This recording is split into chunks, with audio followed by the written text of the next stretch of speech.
Hola, mi nombre es Ana María Ampuero. Bienvenidos a mi canal. El día de hoy, en Discipulado Radical, en este estudio de Apocalipsis, vamos con el capítulo 13. Toda esta sección, del capítulo 12 al capítulo 14, es el centro del libro. Encontramos el clímax en el capítulo 12 realmente, pero del 12 al 14 habla de una guerra santa, una guerra de Satanás contra Jesucristo y contra aquellos que siguen al Cordero.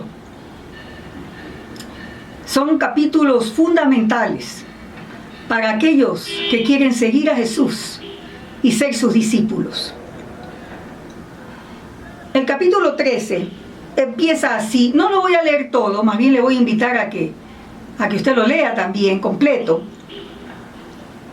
Y dice así: me paré sobre la arena del mar, y vi subir del mar una bestia que tenía 7 cabezas y 10 cuernos, y en sus cuernos 7 diademas, y sobre sus cabezas un nombre blasfemo. Y luego describe a esta bestia. Describe a quienes adoran a esta bestia. Habla de las consecuencias de aquellos que no siguen a esta bestia. Y en el versículo 11 del capítulo 13 dice: después vi otra bestia que subía de la tierra, y tenía 2 cuernos semejantes a los de un cordero, pero hablaba como dragón. Y aquí también habla de las características de esta bestia número 2, y habla de lo que ocurre, las consecuencias para aquellos que no le siguen, y también describe quiénes siguen a la bestia número 2. Entonces, no lo voy a leer ahora, pero voy a ir tratando cada parte de este capítulo. Así que tenga su Biblia en la mano, en la versión que usted quiera, y vamos juntos. Lo primero que queremos observar es que esta bestia número 1 sube del mar. Y la bestia número 2, en el versículo 11, sale de la tierra. Recuerden ustedes que ya antes, en el capítulo anterior, en el capítulo 10, vimos que el ángel que viene de parte de Dios y que no es Jesús, se parece mucho, pero no es Jesús. Este tiene, y lo dice en el capítulo 10, versículo 2, que este ángel tenía en su mano un librito abierto y puso su pie derecho sobre el mar y el izquierdo sobre la tierra. Este enviado de Dios tiene a los pies tanto en el mar como en la tierra, que habla, y lo dijimos antes, habla de la autoridad que tiene nuestro Dios, creador de los cielos y la tierra, el Padre celestial, el Padre de nuestro Señor Jesucristo, y nuestro Padre tiene autoridad sobre mar y tierra. En cambio, esta bestia del capítulo 13, la una tiene autoridad o sale solo del mar y la otra sale solo de la tierra. Solo para que ellos vayan viendo la diferencia. Esta bestia que sale del mar tenía 7 cabezas y 10 cuernos, y en sus cuernos 7 diademas, y sobre sus cabezas un nombre blasfemo. Estas referencias vienen de Daniel capítulo 7. Todo este capítulo vamos a encontrar muchas referencias a Daniel, porque en Daniel, síganme ustedes a Daniel, capítulo 7, hay una descripción de imperios, ¿no? Cada uno de estos representa imperios en distintos momentos de la historia.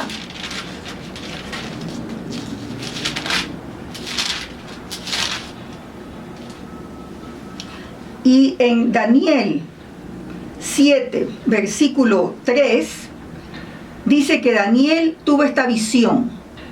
4 bestias grandes, diferentes la una de la otra, subían del mar. Y dice, la primera era como león, tenía las de águila, ¿no? Y va esta descripción. Entonces, lo que encontramos en Apocalipsis es una mezcla de imágenes y metáforas. Y recuerden ustedes que el planteamiento que he hecho en estos estudios es de que Apocalipsis es primeramente en género apocalíptico, que es un género fuerte, muy visual,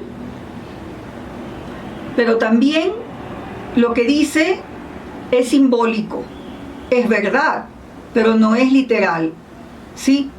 Entonces, muchos son símbolos, y esto representa imperios, ¿ya? En el caso de Daniel.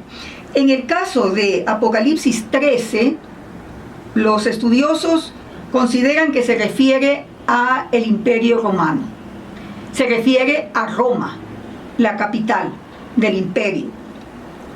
Roma estaba sentada sobre 7 montes, y que estos cuernos representan pequeños reyes dentro del imperio. Por ejemplo, Herodes era un rey que le hacía, nombrado por el Imperio Romano, no era el emperador, pero el emperador le dio su reinito. Entonces, habla de esos poderes, ese imperio, y un nombre blasfemo. Y vamos a mirar también que así como hay una mezcla de imágenes y símbolos, a ratos es el Imperio Romano, porque era la realidad concreta que estaban viviendo los hermanos en el primer siglo, que fueron la primera audiencia de Juan, pero también a veces se le llama Babilonia, refiriéndose a aquel imperio que causó pues la destrucción, que trajo realmente juicio de Dios para destruir a lo que quedaba de Judá y el templo y Jerusalén, y habla de la Babilonia, la gran Babilonia. Entonces hay una mezcla de símbolos. Y en el versículo 2 del capítulo 13 de Apocalipsis, ahí dice que esta bestia se parece a un leopardo, pies de oso, boca de león. Dice que el dragón le dio su poder y su trono y grande autoridad. Entonces, lo primero que tenemos que reconocer aquí es que a esta bestia le es dada poder de parte de Satanás, que es el dragón o la serpiente antigua. Y veremos también que estas dos bestias y el dragón constituyen una trinidad. Una trinidad que es una parodia, es como una mala copia de la Trinidad Santa, del Padre, el Hijo y el Espíritu Santo. Y a lo largo de este capítulo vamos a ver varias parodias. Parodias es como una copia burlona. Si quiere, investigue en el internet un poco eso. En el versículo 3 del capítulo 13 dice: vi una de sus cabezas como herida de muerte, pero su herida mortal fue sanada, y se maravilló toda la tierra en pos de la bestia. Y adoraron al dragón, que había dado autoridad a la bestia, y adoraron a la bestia diciendo: ¿quién como la bestia? ¿Y quién podrá luchar contra ella? Otra vez, esta última pregunta es una parodia de Éxodo 15:11. El libro de Apocalipsis, además de ser palabra del Señor, es, en materia literaria, es espectacular. Éxodo 15:11. Aquí, en el canto de Moisés y de los hijos de Israel, el canto, después de haber sido rescatados por el Señor, y cuentan su historia, dicen: ¿quién como tú, oh Jehová, entre los dioses? ¿Quién como tú, magnífico en santidad, terrible en maravillosas hazañas, hacedor de prodigios? Y esta frase que está en Apocalipsis 13:4 es una burla, es una parodia, porque muestra que Satanás trata de copiar a Dios, y que aquellos que lo adoran también hacen esa pregunta: ¿quién como la bestia? Pero es realmente una parodia, una imitación, una burda imitación. En el versículo 5 dice que se le dio boca que hablaba grandes cosas y blasfemias, y se le dio autoridad para actuar 42 meses. Se le dio, no es propia. Qué distinto que el Cordero, que tiene autoridad dada de parte de Dios. Esta bestia es como un títere del dragón y tiene autoridad para actuar 42 meses. Otra vez, es este número que es un número simbólico, ¿sí? Lo he explicado en otros eventos, mi criterio, puede ser que usted no esté de acuerdo, pero estas 42 meses, 1260 días, es el periodo de vida de la iglesia entre la primera venida de Cristo y su segunda venida. Es un número que es simbólico, no es estadística. En el versículo 6 dice que abrió su boca en blasfemias contra Dios, ¿no? Blasfemias contra el tabernáculo, los que moran en el cielo, y se le permitió hacer guerra contra los santos. ¿Quién le permitió? Dios. Satanás no obra si Dios no le permite en sus planes mucho más grandes. Se le permitió hacer guerra contra los santos y vencerlos. También se le dio autoridad sobre toda tribu, pueblo, lengua y nación. Noten ustedes también que el poder que tiene la bestia es limitado, no es eterno. Aquellos que recibieron esta palabra en el primer siglo, pongámonos en los zapatos de los hermanos de las 7 iglesias que leímos en el capítulo 2 y 3, iban a sufrir. Y Apocalipsis explica qué hay detrás de la persecución, por qué el sufrimiento y dónde está Dios cuando el pueblo de Dios sufre. En el capítulo 13 dice que se le dio permiso para hacer guerra y vencerlos. Pero antes, en el capítulo 12, se nos dijo que el pueblo del Señor ha vencido por medio de la sangre del Cordero, de la palabra del testimonio de ellos, y que menospreciaron sus vidas hasta la muerte. Otra vez recuerden algo que planteé al principio de los estudios de Apocalipsis, que en Apocalipsis no se trata de qué ocurre después, se trata de la siguiente visión que ve Juan. Entonces en el capítulo 12 se nos dice que los que siguen al Cordero han vencido por la sangre del Cordero. En el capítulo 13 se nos dice que Satanás, a través de la bestia número 1, tiene permiso para vencer a los hijos de Dios. Pero es una victoria temporal.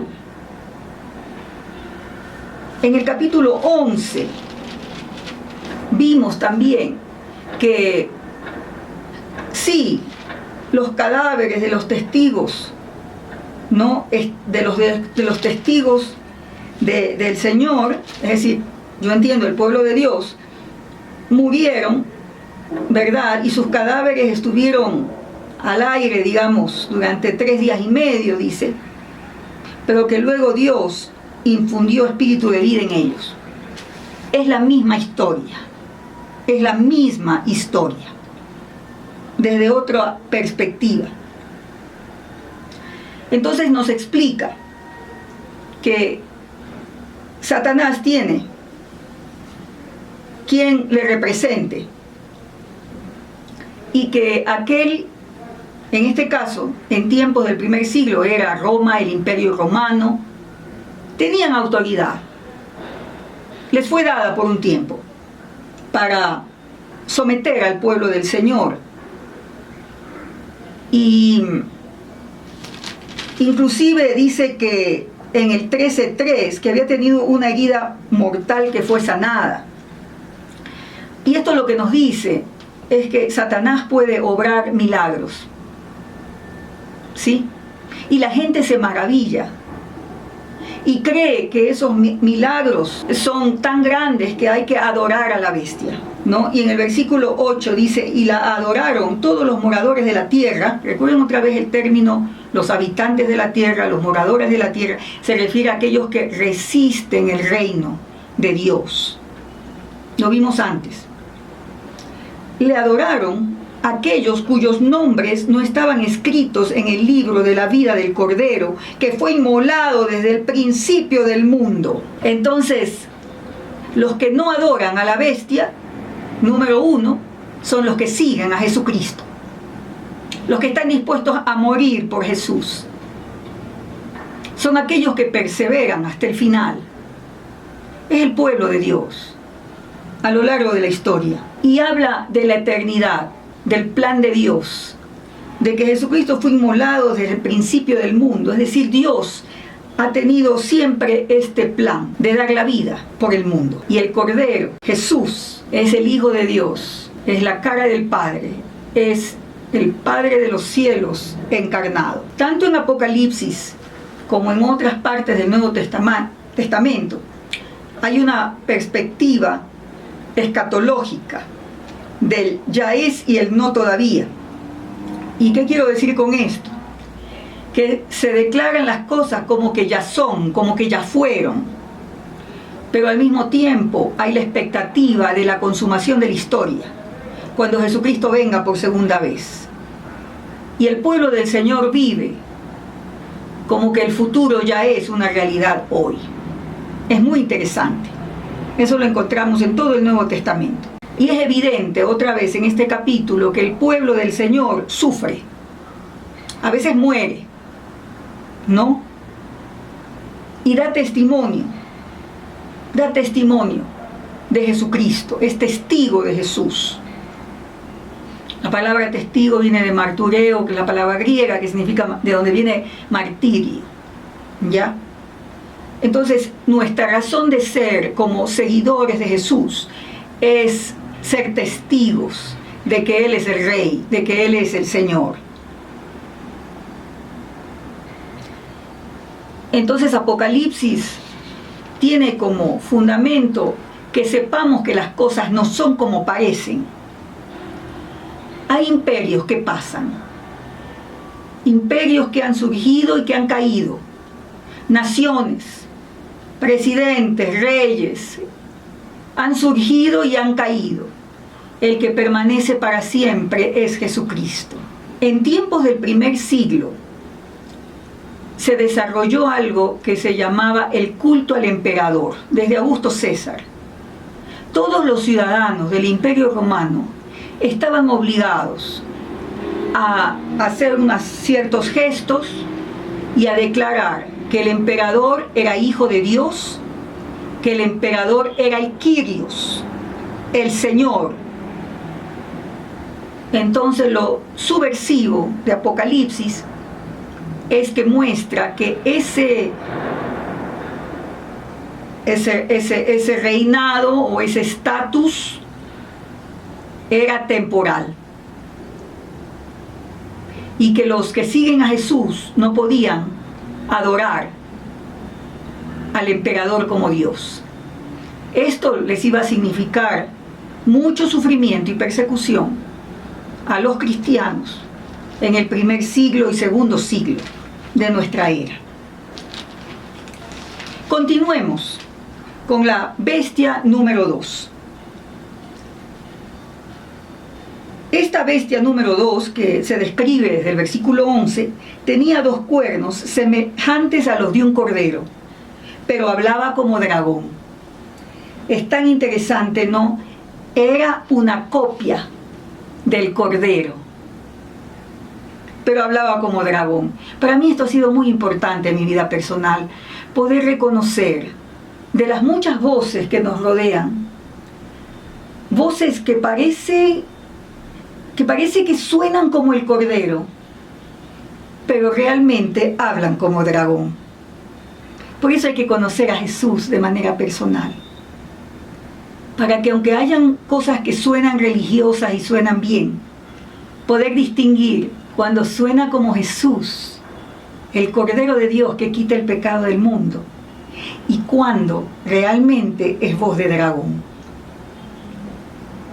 En el versículo 12 dice que esta bestia número 2 ejerce toda la autoridad de la primera bestia en presencia de ella, y hace que la tierra y los moradores de ella adoren a la primera bestia, cuya herida mortal fue sanada.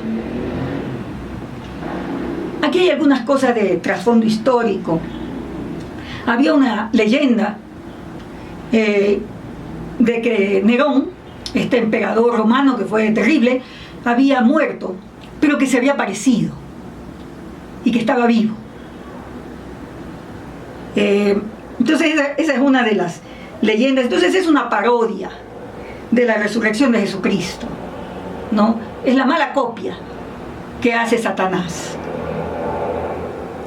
Y algunos creen que esta segunda bestia es la relación que había entre el culto al emperador, que se convirtió en la religión, digamos, del Imperio Romano, a primero o segundo siglo, y el Imperio de Roma. Es decir, el culto al emperador tenía el rol de fortalecer al imperio y aglutinar a la población. Entonces, algunos creen que a eso se refiere esta bestia número 2, es el culto al emperador. Y sostiene, dice, a la primera bestia. Y también hace grandes señales. Todo lo que anunciaba Augusto César de sus obras y la paz romana, y en fin, hablaban de que ya había llegado el bienestar para el mundo. Hablaba de que había llegado este reino de este emperador que era para todos. Entonces, el anuncio del reino de Dios en Jesucristo, muchas veces vemos que hay cierto uso de algunas de esas frases, pero para decir que el Hijo de Dios y el Rey es Jesucristo, y que el reino de Dios es un reino eterno. Dice que esta bestia número 2 hace señales, que aún hace descender fuego del cielo a la tierra delante de los hombres, y que engaña a los moradores de la tierra con las señales que se le ha permitido hacer en presencia de la bestia, mandando a los moradores de la tierra, vean otra vez ese término, que le hagan imagen a la bestia que tiene la herida de espada y vivió. Entonces, habían estos cuentos, habían estas historias, ¿no?, con las cuales se sostenía el imperio romano. Queridos, las narrativas son importantes. Esas narrativas son las ideologías.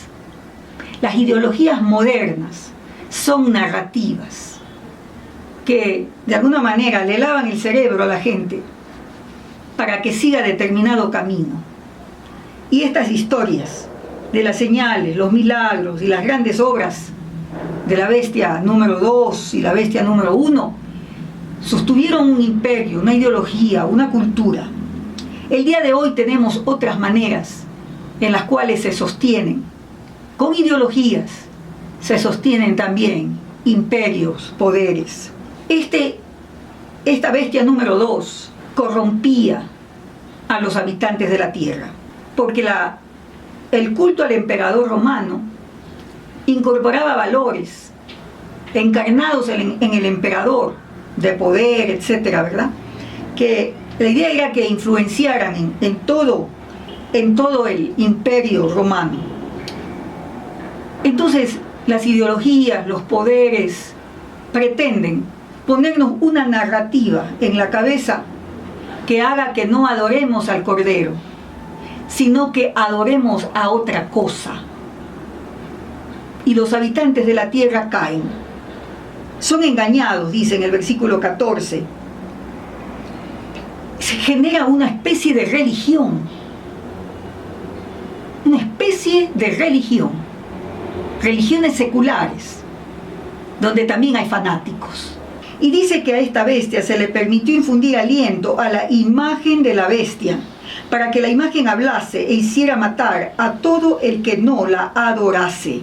¿Ya? Y hacía que a todos, pequeños y grandes, ricos y pobres, libres y esclavos, se les pusiese una marca en la mano derecha o en la frente, y que ninguno pudiera comprar ni vender, sino el que tuviese la marca o el nombre de la bestia o el número de su nombre. Sobre esto, ustedes saben, ha habido tantas historias, pero lo primero que yo quisiera es que puedan contrastar la marca de la bestia, que significa que le pertenece, porque un sello significa pertenencia, y que comparen con el capítulo 7 de Apocalipsis, donde tuvimos un interludio en una sección de los juicios, y dice que no se le permitía que se le haga daño a aquellos sellados en sus frentes, ¿no? Que dice los ángeles, o el ángel dice, no hagáis daño a la tierra, ni al mar, ni a los árboles, hasta que hayamos sellado en sus frentes a los siervos de nuestro Dios. Eso es el 7:3.